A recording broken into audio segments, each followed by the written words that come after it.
I love these little details that we are getting about what Sony and Marvel plan to do with Venom in the MCU. So it's pretty obvious that Sony is done trying with their Sony Spider-Man universe and finally understand it is the right move to integrate the Spider-Man characters in the MCU. Now, of course, that hasn't been confirmed yet, but from everything that we've been hearing after Secret Wars, it most likely will be the case, especially since Spider-Man will be receiving his black suit in Avengers Secret Wars, and what happens after Spider-Man takes off the black suit? Venom. Now, we did also hear a little news about Matt Gargan being the host of Venom in the MCU, and God, I really hope that's not the case. Bro's not even the Lethal Protector, dude. That's the Lethal Predator. He's sick, bro. He's like licking and biting on Hawkeye while he's tied up naked in a chair runs. Like, dude, bro's probably on the Epstein files, right? You know, put him on the registry. Not in our movie. But ultimately, it has been speculated that Eddie Brock will be somehow introduced post-Avengers Secret Wars and will be getting a more classic take on Venom. Tom Hardy will unfortunately not be returning, and as much as I really did want to see his take on Eddie Brock succeed, I do think it is the right move to recast. The actor is supposedly going to be around the age of Tom Holland in Marvel, dude. I'm still waiting on your call. Cast me. Cast me as Venom. I'm going to be 24 later this year. I'm willing to get absolutely shredded to play Eddie Brock. I'm ready, man. I know everything there is to know about Spider-Man and Venom and their relationship. I'm the total package. You have my number.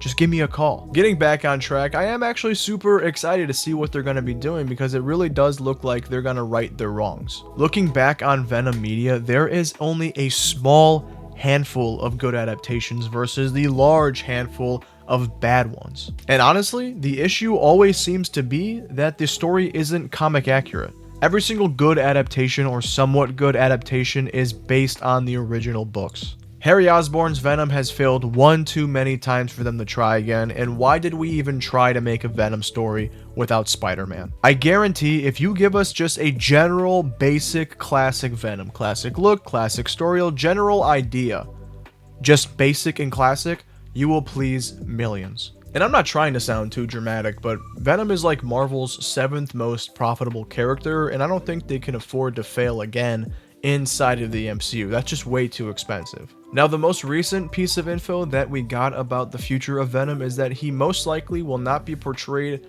as a cannibal in his upcoming appearances. And while all of MCU Twitter, who really hasn't read any Venom books before, were tweaking and complaining, us Venom fans were just kind of being like, Venom really hasn't eaten anybody since 1996.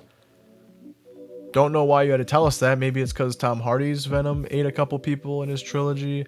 But sure, that's good. That's good with us. Venom doesn't eat anybody anymore. He really doesn't. He just eats chocolate. That's the chemical. What is it? Phenylalanine or whatever, something like that. And he gets that all from chocolate now. He really hasn't eaten anybody. That's kind of what Eddie Brock, draws the line at. He kills people, but the eating humans and their brains is what sets him apart from becoming that full symbiote and having his humanity.